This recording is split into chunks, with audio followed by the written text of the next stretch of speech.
Hello tout le monde, j'espère que vous allez toutes très bien. Je suis ravie de vous retrouver aujourd'hui dans une nouvelle vidéo qui traitera cheveux parce que vous êtes tellement nombreuses à me poser des questions à propos de mes cheveux. Que ça soit sur Instagram quand je poste une photo de moi ou sur Facebook en message privé ou même sur YouTube sur mon ancienne vidéo qui a maintenant quasiment un an. Je crois que la vidéo date d'il y a un an. En plus ça vous avait beaucoup plu. C'était plus une routine capillaire. Or là j'ai décidé de vous faire une vidéo sur des astuces cheveux que moi j'applique quotidiennement. J'applique vraiment tout le temps et j'avais envie de les partager avec vous parce que c'est vraiment des astuces qui marchent. Donc j'avais vraiment envie de vous en dire plus à ce propos là. Donc je me suis armée de mon petit carnet parce que je me suis écrit des petites choses à l'intérieur étant donné que j'ai quand même quelques petites choses à vous dire. J'avais pas forcément envie de me mélanger les pinceaux. Donc si je regarde en bas c'est normal, c'est parce que j'ai mon petit carnet avec mes petites notes. Donc dans cette vidéo je vais vous donner des conseils pour faire pousser vos cheveux beaucoup plus vite sans pour autant les abîmer et ça c'est hyper important. Mais avant toute chose je tiens à vous dire que vos cheveux ne pousseront pas de 20 ou 30 cm en 1 ou 2 mois. Ça c'est juste pas possible. Hormis si vous posez des extensions, ce que je ne vous recommande pas du tout parce que j'ai tenté l'expérience, j'avais mis des extensions en tissage et ça me les a vraiment beaucoup abîmés. Souvent on se dit qu'on va poser des extensions comme ça, quand on les enlèvera on aura les cheveux qui auront poussé et au contraire de toute façon quand vous dénaturalisez la nature de vos cheveux ça vous les abîme. Et moi, même avec un tissage, ça me les a beaucoup abîmés. J'avais les cheveux qui arrivaient aux épaules. Je crois que c'est la première fois que j'avais les cheveux aussi courts. Mais derrière, j'ai vraiment utilisé mes astuces et ça les a fait vraiment pousser beaucoup plus vite. Et maintenant, j'ai les cheveux beaucoup plus longs. Là, je les ai coupés il n'y a pas très longtemps et ils sont vraiment en pleine santé. Je trouve que j'ai pas vraiment à me plaindre de ce côté-là. Et deuxième chose, sachez que la nature de vos cheveux compte et y est pour beaucoup. Si vous êtes de nature à avoir les cheveux très courts, ces astuces là ne seront pas miraculeuses, elles marcheront peut-être mais beaucoup plus lentement. Vous pouvez toujours tester mais n'abandonnez pas au bout de 2 ou 3 fois parce que vous n'aurez pas de résultat, c'est normal. C'est vraiment des astuces qu'il faut utiliser sur une longue durée, sur 3-4 mois pour avoir de jolis résultats. Mais sachez que moi par exemple j'ai toujours eu une nature à avoir les cheveux longs. Vous me demandez toujours comment je fais pour avoir les cheveux longs.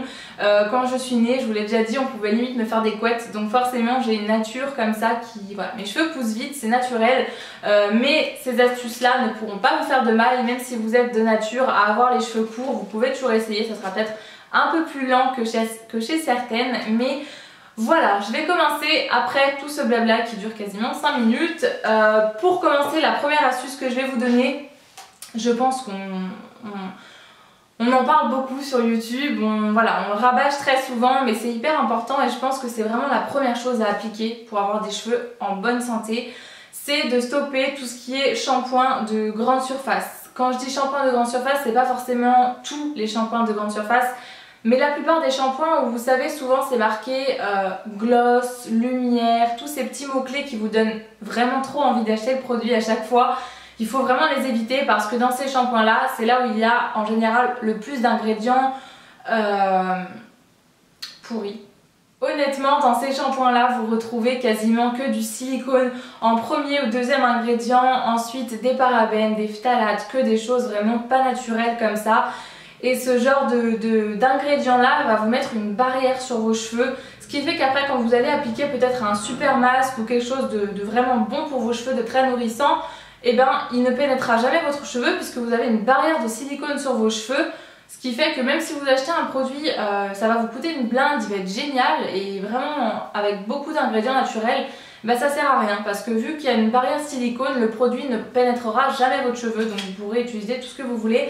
Mais si vous utilisez des produits bourrés de silicone et de parabènes, vous êtes sûr que vos cheveux déjà ne seront pas en bonne santé puisque au lieu de réparer le cheveu, ça va vraiment l'abîmer et empêcher de le réparer. Donc vraiment tout ce qui est shampoing de grande surface, c'est à éviter. Moi j'en utilise un que j'achète en grande surface en ce moment. D'habitude j'utilise la gamme de chez Chlorane. Il y a des gammes sans silicone, j'utilise celle au beurre de mangue ou au dacier du désert. C'est pas la gamme la plus clean du monde, mais en revanche il n'y a pas de silicone et les ingrédients sont bien plus naturels que dans les autres shampoings.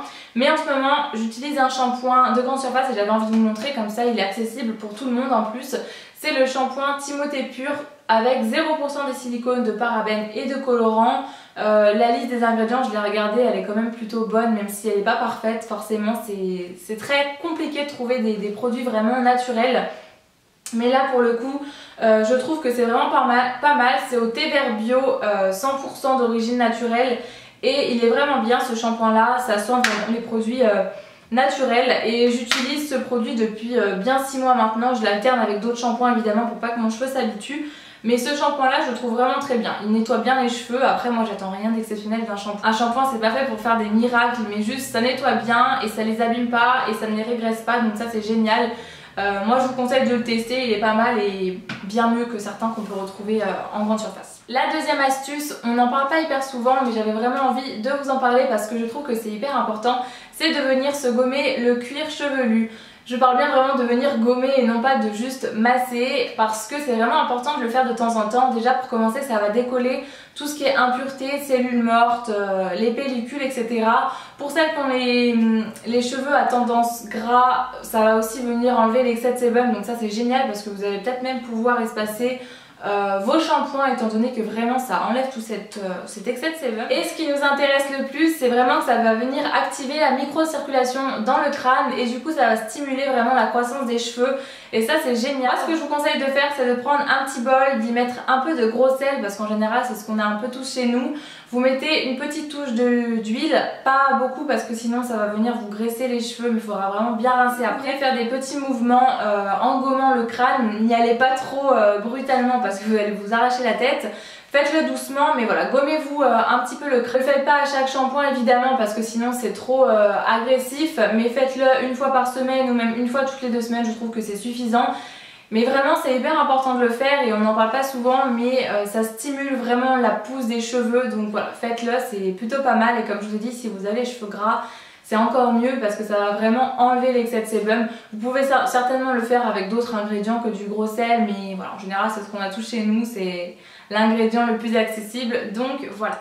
Troisième astuce, et pas des moindres, c'est de faire un masque à chaque shampoing. Alors évidemment si vous vous lavez les cheveux tous les jours, ce qui n'est vraiment pas bon du tout, ne vous faites pas un masque tous les jours parce que ça sert pas à grand chose, ça va juste venir vous graisser le cheveu plus qu'autre chose. Mais en général, en moyenne, on se lave les cheveux 2 à 3 fois par semaine. Moi pour ma part, je les lave 2 fois par semaine et c'est largement suffisant, ça me convient très très bien comme ça. Et je suis obligée de me faire un masque à chaque shampoing, c'est hyper important. Je ne me vois pas du tout me laver les cheveux sans en faire un parce qu'après je sais que je vais avoir le cheveu hyper sec, vraiment pas nourri du tout, je vais avoir des fourches, ça va pas être joli du tout. Et souvent quand je parle de cheveux avec qui que ce soit ou que je regarde des vidéos, j'entends dire qu'il faut se faire un masque une fois par semaine ou une fois toutes les 2 semaines et ça me choque toujours parce que moi je suis pas du tout d'accord avec ça. Je trouve que le masque on peut le faire à chaque fois, c'est hyper important si vous voulez ne pas avoir de fourches et on sait tous quand on a des fourches le cheveu pousse bien moins vite. Déjà qu'en moyenne le cheveu ne pousse que de 1 à 2 cm par mois, si en plus vous avez des fourches et les cheveux hyper cassants, forcément vos cheveux ne pousseront quasiment pas, ils prendront 1 cm tous les 2 mois. Et voilà, ça poussera jamais. Un masque pour votre type de cheveux à chaque shampoing, c'est hyper important si vous vous lavez les cheveux 2 à 3 fois par semaine. Moi pour ma part en ce moment j'utilise le masque anti-âge de chez Myriam Capari. C'est anti-âge capillaire évidemment. C'est pas le masque le plus clean en termes d'ingrédients, il me semble qu'il y a un peu de silicone au milieu de la liste. Ouais, au milieu en fin de liste plutôt, il y a un petit peu de silicone, mais si vous voyez le mot amodiméticone ou diméticone en fin de liste, c'est qu'il contient peu de silicone. Donc moi ça m'arrive d'en utiliser, là j'avais très envie de le tester donc voilà. Mais en général encore une fois je n'utilise que la gamme de chez Chlorane, au dattier du désert ou au beurre de mangue. Et voilà, c'est sans silicone, c'est vraiment top, ça les nourrit vraiment très bien. La gamme au beurre de mangue est vraiment génial. Celui-là est vraiment pas mal et il me fait penser un petit peu à du chewing-gum. J'utilise depuis seulement 2 semaines donc j'ai fait que 5 shampoings avec. Mais il est tout rose et la texture quand vous le prenez on dirait vraiment du chewing-gum. Je vais pas le prendre parce que j'en mets partout. Mais ça fait un peu des filaments, c'est hyper bizarre. Et l'odeur j'adore, je trouve que ça sent hyper bon. J'aime vraiment beaucoup l'odeur, ce masque il est vraiment pas mal. J'utilise que depuis 2 semaines comme je vous ai dit donc je ne sais pas sur le long terme. Mais je trouve qu'il voilà, nourrit bien mes cheveux, il ne les régresse pas pour autant. Voilà, j'ai pas les cheveux secs quand je sors de la douche ou quoi que ce soit. Donc moi ça me convient. Parfait. La 4e astuce c'est de se faire des bains d'huile. Vous en avez très certainement déjà entendu parler. Moi je vous conseille de faire des bains d'huile soit avec de l'huile de coco ou de l'huile de ricin, donc des huiles végétales. Si vous faites des bains d'huile à l'huile de coco, prenez de l'huile de coco ou de lait de coco avec 90% de coco parce que sinon c'est pas suffisant et ça sera pas assez concentré. L'huile de ricin c'est vraiment génial pour le volume, pour la longueur et puis c'est aussi super pour les cheveux épais et les cheveux crépus, ça va vraiment venir les dompter. Moi je sais que j'en fais très souvent à l'huile de coco et l'huile de ricin et là par contre il faut vraiment venir l'appliquer en racine. Ne le faites pas plus de 1 à 2 fois par mois parce que sinon vous allez avoir le cheveu hyper gras et pensez bien à le rincer en faisant 2-3 shampoings parce que vraiment c'est très gras, c'est une huile vraiment épaisse et grasse. Donc il faut vraiment bien le rincer parce que sinon vous allez vous sécher les cheveux et vous allez avoir encore le cheveu hyper gras. Donc c'est le truc le plus désagréable du monde je crois. Donc vraiment rincez-le bien mais faites-le, c'est hyper important. Vous allez voir qu'après vous allez avoir le cheveu hyper brillant, très doux, très facile à dompter et super bien nourri, donc c'est vraiment super. N'hésitez pas à insister vraiment sur le cuir chevelu en faisant des petits mouvements circulaires, en massant votre crâne, c'est encore une fois ce qui va stimuler la pousse de vos cheveux et c'est sûrement ce qui vous intéresse le plus si vous regardez cette vidéo là. Si vous avez le temps, n'hésitez pas aussi à garder votre masque toute la nuit, donc vous y enroulez dans une serviette chaude ou pas, peu importe, mais vous enroulez vos cheveux dans une serviette comme ça ne tachera pas vos draps en plus. Et vous le rincez le lendemain matin et vous verrez que vos cheveux seront vraiment magnifiques. Ça fait vraiment des cheveux hyper brillants. Et en plus de ça, l'huile de coco ça sent plutôt bon. Donc moi j'aime beaucoup. L'huile de ricin c'est pas tout à fait la même chose. Mais moi j'adore l'huile de coco et je vous conseille vraiment d'utiliser cette astuce là pour stimuler la pousse des cheveux et en même temps les garder en pleine santé. La toute dernière astuce que j'ai à vous partager, je pense qu'on en entend très peu parler et pourtant c'est une des plus importantes à mon sens. C'est tout simplement ce que vous mangez, donc les aliments. Je vous mettrai vraiment tous les aliments en barre d'informations parce qu'il y en a vraiment pas mal et je ne pourrai pas tous vous les citer comme ça, mais sachez que vraiment tout ce que vous mangez c'est bien connu de toute façon, ça se reflète sur notre physique. Et là il y a vraiment des aliments qui sont excellents pour le capital santé de vos cheveux. Je pourrais pas tous vous les citer mais par exemple les légumes verts c'est vraiment très bon pour éviter que vos cheveux soient cassés ou cassants plutôt. Vous avez la patate douce, également les œufs, certains poissons comme des poissons gras comme le saumon, vous avez certaines viandes, enfin je vous mettrai vraiment tout ça dans la barre d'informations. Mais sachez que si vous avez envie vraiment d'avoir de superbes cheveux, vraiment en pleine santé, il y a certains aliments qui sont hyper importants et n'hésitez pas du coup à inclure ces aliments dans certains de vos plats, voilà, le midi, le soir, peu importe, mais n'hésitez pas à inclure ces petits aliments dans vos repas, vous verrez vraiment que tout ce que vous mangez c'est hyper important pour vos cheveux, pour votre santé, pour tout. De toute façon tout ce qu'on mange c'est très important et ça se reflète tout le temps sur le physique. Du coup voilà pour les 5 petites astuces que j'essaye d'appliquer quotidiennement. Je ne vous parle pas de toutes celles que je connais puisqu'évidemment il y en aura encore des centaines à vous communiquer, mais la vidéo durerait vraiment trop longtemps. Mais n'hésitez pas à me dire si vous revoulez ce genre de vidéo sur la chaîne, si ça vous plaît et vous intéresse.